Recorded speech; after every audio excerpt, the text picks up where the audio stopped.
Here's a midweek reflection. Failure is part of the process.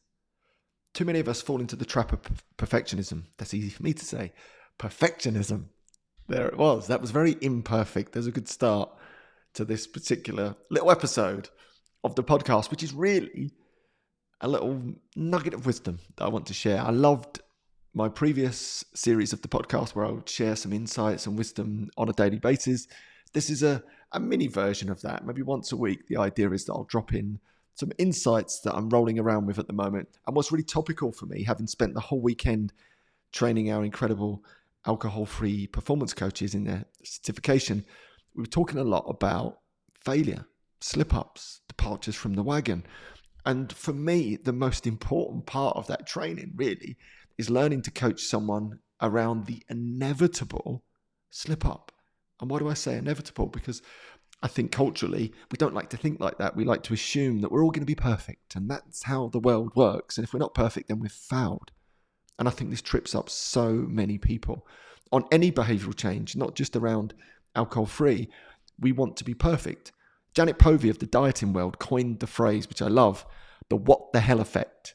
The what the hell effect she noticed was when coaching her clients to change their relationship with food, and they'd be optimal in their nutritional strategy. And then, of course, day 15, day 20, a stray cream cake would come along, and then boom, what the hell?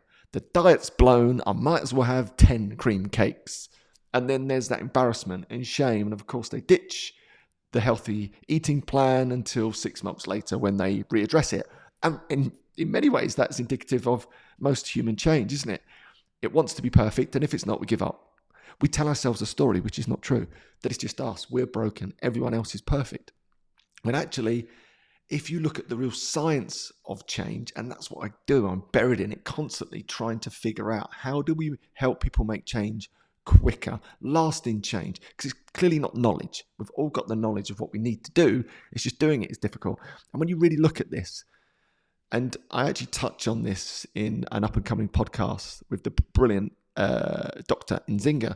We were talking about the stages of change model. This is James Petraska. I like James Petraska a lot. I'll tell you why I like him a lot, because he was highly motivated to figure this stuff out, a bit like myself.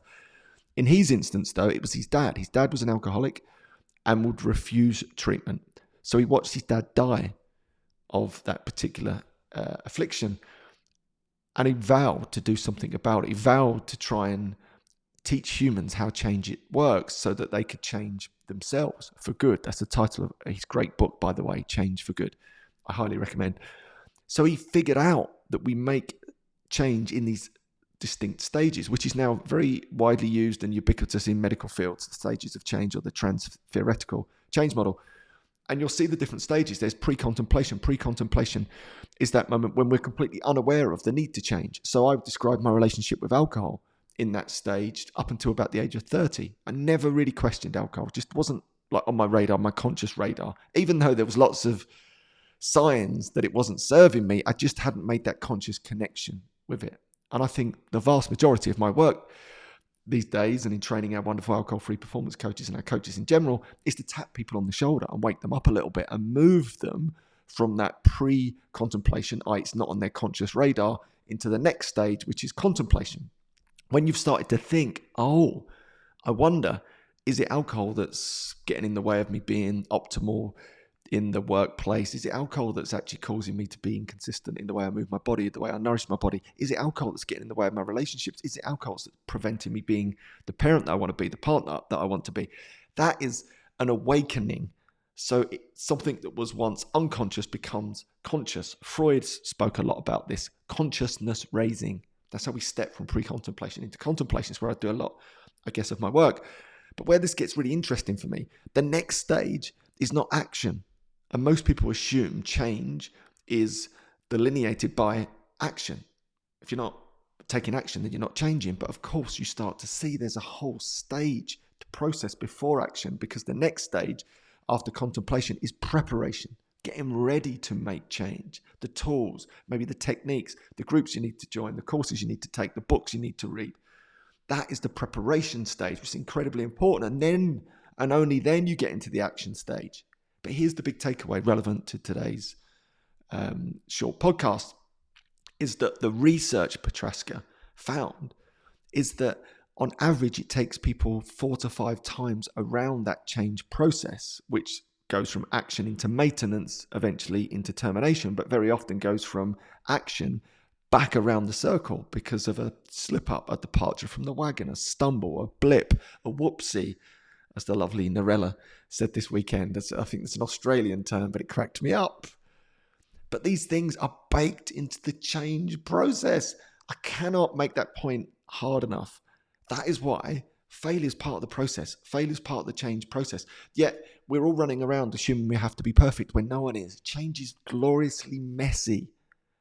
And the more we can appreciate that, the quicker we bounce back. Because rather than it being something we're ashamed of, or mortified by, embarrassed by, I've let Andy down, I've let the group down, I've let everyone down, it's just me.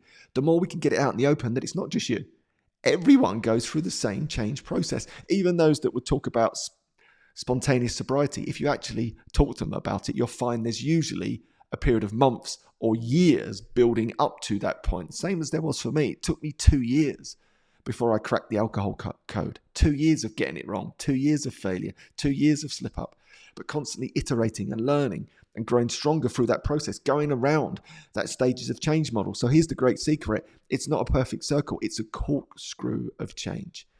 And what I mean by that is, even though you might move through those stages into action and slip up and go back a few stages, maybe even back to pre-contemplation sometimes or contemplation, you're never quite back at the same level. You've gone slightly higher because it's a corkscrew, an upward corkscrew of change, if you can imagine. And for some people, it might take once around that loop. For others, it might take 50 times around that loop. They still end up in the same place, making the change, their desired change. This is such a powerful and important message that I wanted to share with you today. And if you want to know more about this, don't forget, visit my website, andyramage.com. There's loads of free resources on there that I know you'll enjoy, from my 10x journaling system to a weekly email that I'm going to send you, a note from your coach on some of my top coaching tips, to a workshop if you want to come and train with me, like many just did this weekend in alcohol-free performance coach or a positive psychology coach. It's what I do most and what I do best. And equally, if you want some 7 steps to take a break from alcohol, it's all there. It's all in free resources on my website, andyramage.com. Thank you for joining me today. I look forward to seeing you back on the podcast very soon. Let's do this.